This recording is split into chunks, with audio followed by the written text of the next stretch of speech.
All right, if you haven't called Mama for Mama's Day, pause this, do that, and then come back. We'll be here when you get done.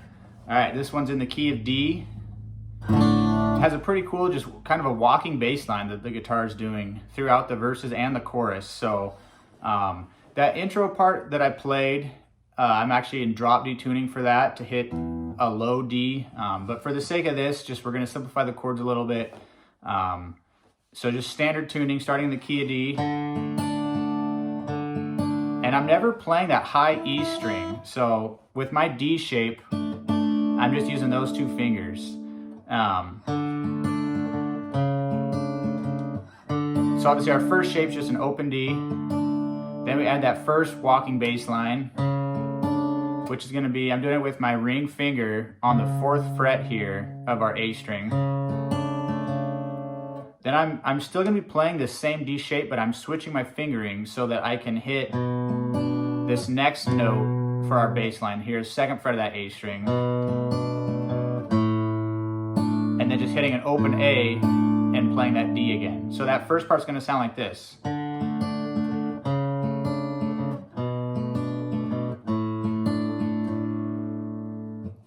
And then from there, the song goes to G.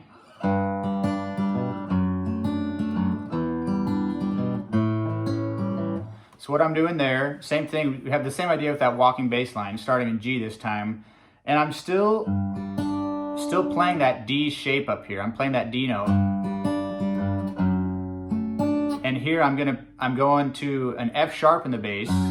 So 2nd fret in our E string, and back to just an actual D shape here. And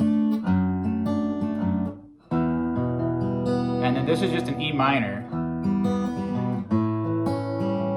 And you can play an A or an A7, there works. And then that just repeats. So that second part, and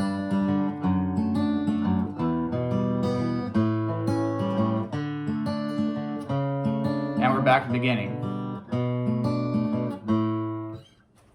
So the part I just showed you, it repeats twice in the beginning. And then there are some parts in the song where they're basically using the same chords, but the pattern changes up a little bit. So there's a pre-chorus right before the main chorus. So after that last A, it goes to a B minor, then to an A, then kind of that same part where in G where we're walking down the bass line again. And then the chorus starts. So I'll play that for you really quick just so you can hear what I'm talking about.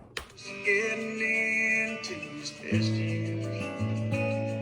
Yes, something like that'll shake you up, wake you up. So then the other part is at the end of the chorus, there's another measure where it goes to that B minor again. This time though, it plays the G, plays an A, and then resolves back to the D. So listen to that part, it's at the very end of the chorus. You'll hear it. It's definitely a little bit different in what the chords are playing, but that's what they are there.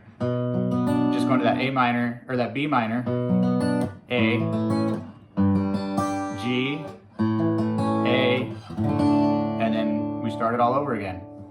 So if you haven't gotten to finger picking yet in your guitar playing, if that finger picking is just a little bit too advanced, we can just strum through these chords as well. The only thing I would emphasize is in your strumming, really try to emphasize that bass line. So if we're just walking through,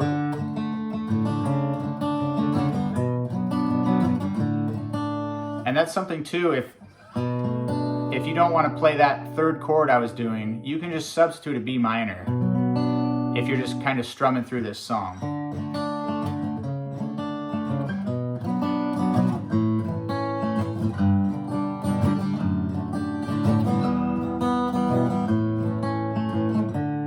But notice as I was strumming through there, I was making a point to hit those bass line, because it's that walking bass line that kind of makes that guitar part cool. So yeah, if the finger picking is not your thing, just try strumming through those same chord shapes I was showing, and that should really help bring it together. So that's the song. If you learned something, please consider subscribing. As always, if you have any questions, just leave them in the comments below. I will try to answer those as quickly as I can. Enjoy learning this one, and we will see you guys on the next lesson.